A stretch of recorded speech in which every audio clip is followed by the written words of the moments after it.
विश्वासाचं सबुरीचं एकमेव ठिकाण म्हणजे शिर्डी। अहमदनगर जिल्ह्याच्या उत्तरेला असणारं शिर्डी एक छोटंसं शहर आणि याच ठिकाणी 15 ऑक्टोबर 1918 साली संत श्री साईबाबा यांनी समाधी घेतली। साईबाबांच्या पदस्पर्शाने पावन झालेली ही शिर्डी नगरी जगभरातील भाविक भक्तांसह देश विदेशातील राजकारणी सेलिब्रिटींची येथे हजेरी लागते। तो हाच शिर्डी विधानसभा मतदारसंघ। नगरचं राजकारण म्हटलं की पहिलं नाव येतं ते विखे कुटुंबाचं। संत महात्माच्या पदस्पर्शाने पावन झालेल्या शिर्डी पंचक्रोशीने अखंड महाराष्ट्राला दिलेलं रत्न म्हणजे सहकार वर्षी पद्मश्री विठ्ठलराव विखे पाटील। विखे कुटुंबाचं सहकार ते राजकारण आज आपण सविस्तर पाहणार आहोत। शिर्डी मतदारसंघ हा मंत्री राधाकृष्ण विखेंचा बालेकिल्ला। या मतदारसंघावर विखेंचीच एक हाती सत्ता। 1995 पासून आतापर्यंत तेच येथील आमदार।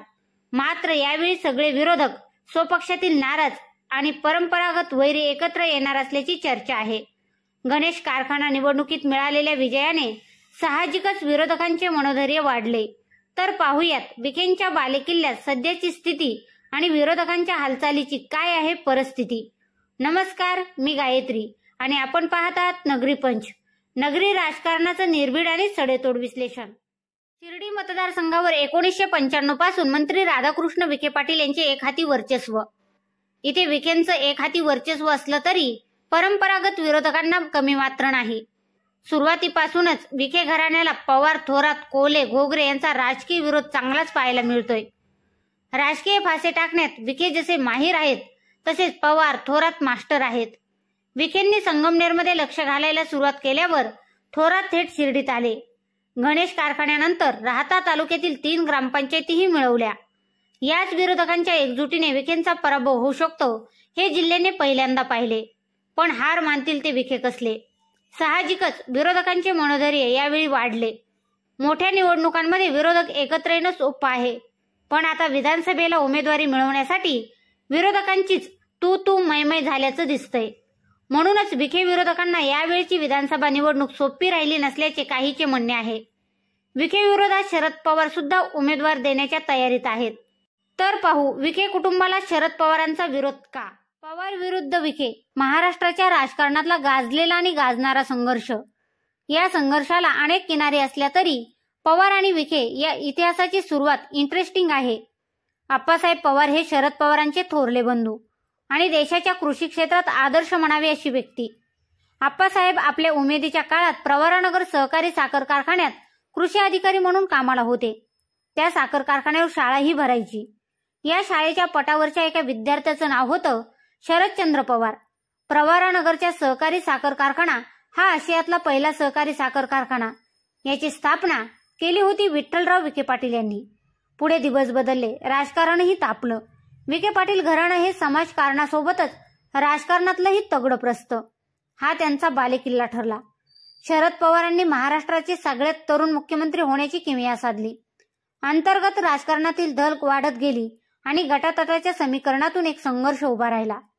पवार विरुद्ध विखे 80च्या दशकात सुरू झालेल्या या संघर्षाचं केंद्रस्थान म्हणजे 1991 ची निवडणूक, ज्यात शरद पवारांनी यशवंतराव गडाखांची मदत घेत बाळासाहेब विखेंना आसमान दाखवलं। विखे निवडणूक हरले तेव्हा चर्चा झाली विखे संपले, पण असं घडलं का? तर नाही। मागच्या 40 वर्षात पवारांविरोधाच्या उभ्या संघर्षात विखे पुरून उरले।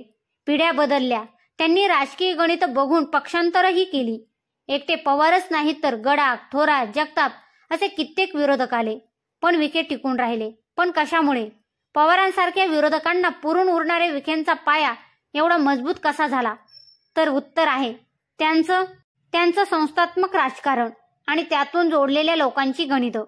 सोप्या शब्दात सांगायचं झालं तर व्हिडिओमध्ये सुरुवातीलाच दिलेलं उदाहरण। विखे पाटलांशी उभा संघर्ष असणाऱ्या शरद पवारांचं शिक्षण विखेंच्या कारखान्याच्या शाळेवर झालं। थोडक्यात शरद पवार आणि पवारांची पिढी विखेंच्या संस्थांसोबत जोडली गेली।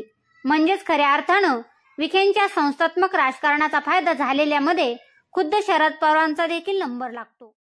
सध्याच्या निवडणुकीत देखील विखेंचा पराभव होईल असं बोललं जातंय, पण विखेंचा गड भेदणं अवघड ठरतंय, ते संस्थात्मक राजकारणामुळे। शरद पवार गेली 40 वर्ष हा गड भेदायचा प्रयत्न करत आहेत। त्यातूनच अनेक प्लेयर आले। यावेळी पवारांनी डाव खेळला तो निलेश लंकेंवर। पण लंके किती दिवस साथ देतील हे त्यांनाच माहीत.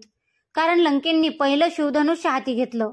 त्यानंतर आमदारकी टिकवण्यासाठी अजितदादांचे घड्याळ आणि आता खासदारच व्हायचं म्हणून शरद पवार गटाची तुतारी. पण विखेंचा गड आणि त्यांचं राजकारण भेदणं अशक्य आहे. त्याचं कारण आहे 3-4 पिढ्यांपासून सुरू असलेले संस्थात्मक राजकारण. विखेंचं हे संस्थात्मक राजकारण नेमकं आहे तरी काय? संस्थांच्या माध्यमातून माणसं जोडण्याचं गणित, ही ताकद कशी बनली जाणून घेऊयात. विखेंच्या संस्थात्मक राजकारणाची सुरुवात झाली विठ्ठलराव विखे पाटलांपासून. विठ्ठलराव विखे यांनी फक्त नगर जिल्ह्यालाच नाही तर सगळ्या महाराष्ट्राला सहकार या शब्दाची जवळून ओळख करून दिली. सहकाराचा मनमानी कारभार बघून त्यांनी 1923 साली पहिली सहकारी पतपेढी सुरू केली. शेतकऱ्यांना कृषी कर्ज उपलब्ध करून दिली. सुरुवातीच्या काळात याच पतपेढीमधून कर्ज घेतलेल्या शेतकऱ्यांच्या सध्याच्या पिढ्यांनी आर्थिक स्थैर्य अनुभवलंय. 100 वर्षानंतरही त्या पतपेढीचे लाभार्थी ठरले. पण विठ्ठलराव विखेंचं सगळ्यात निर्णायक काम ठरलं ते प्रवरानगर सहकारी साखर कारखाना. आशियातला पहिला सहकारी साखर कारखाना. खासगी साखर कारखान्याची लाट वाढत असताना, त्यांचे प्रयत्न वाढत असताना 1950 साली विठ्ठलराव विखे पाटील यांनी साखर कारखाना उभा केला. यासाठी ते गावोगावी फिरले, लोकांना भेटले, त्यांचा विश्वास जिंकला, सहकाराची रचना समजावून सांगितली. लोकांनी कारखान्याचे शेअर्स घेतले, त्याचा परतावा मिळवून दिला, उसाला चांगला दर मिळवून दिला. आता एका कारखान्याशी जवळपास 10,000 लोक जोडले जातात.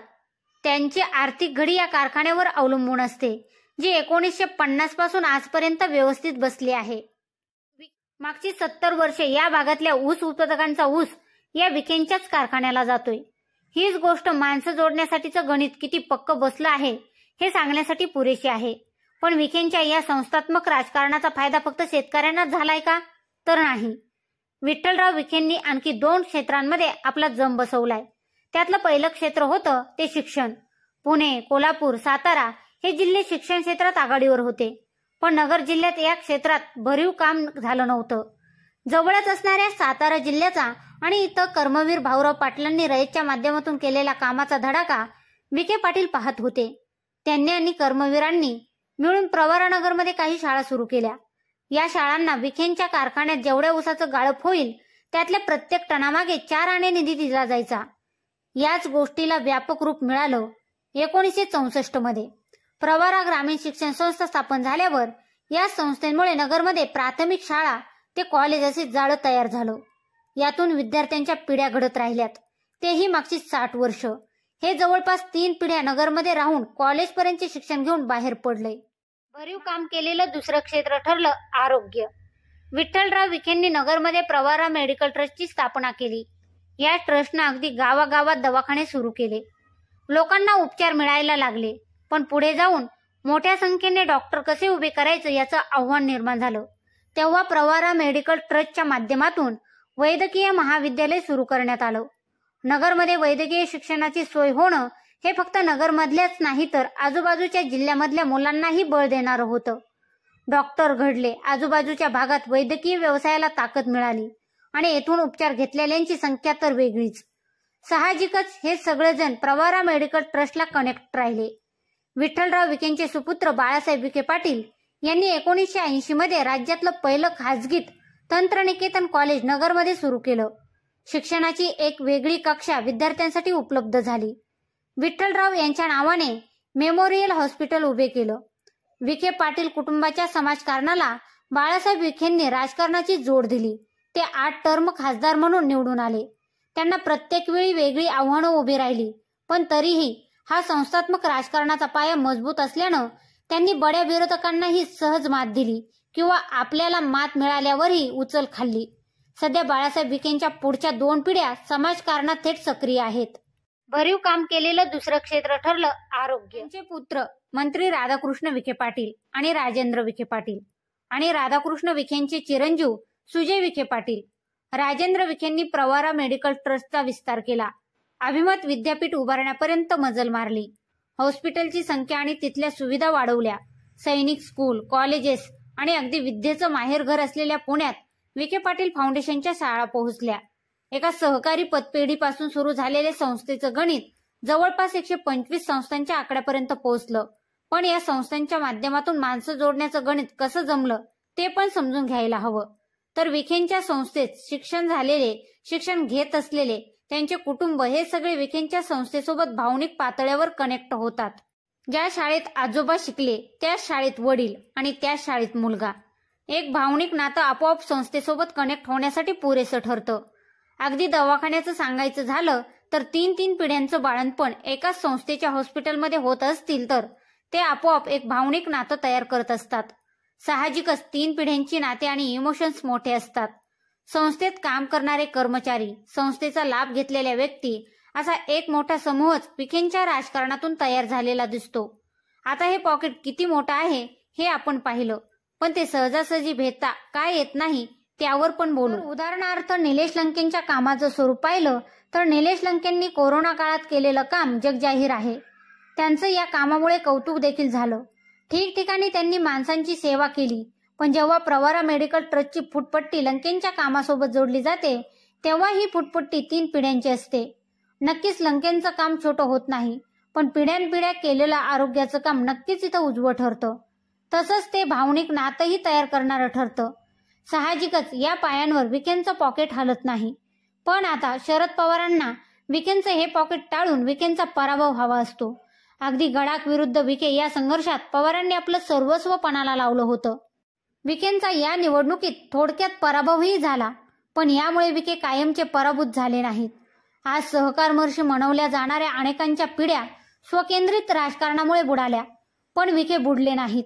त्याचं कारण म्हणजे त्यांनी संस्थात्मक राजकारण अजून घट्ट करण्यासाठी राजकीय ताकद वापरली आणि हीच ताकद विखेंच्या राजकारणाला टिकून ठेवत असते. पवारांच्या बाजूने दरवेळी नवे प्लेयर येत असतात, पण त्यांना टिकाऊ धरता येत नाही. हाच इथला इतिहास आहे. तुम्हाला काय वाटतं, विखेंच्या संस्थात्मक राजकारणाला शह देणं शरद पवारांना किंवा थोरातांना उसन्या उमेदवाराच्या माध्यमातून जमेल का? हे आम्हाला नक्की कळवा. तसेच तुम्हाला हा विषय कसा वाटला व विखेंच्या बालेकिल्ल्यात अजून कोण निवडणूक लढू शकते हे आम्हाला कमेंट करून नक्की कळवा. तसेच व्हिडिओ आवडला असेल तर व्हिडिओला लाईक व शेअर करायला विसरू नका. पुन्हा भेटू नव्या विषयावर. तोपर्यंत जय महाराष्ट्र.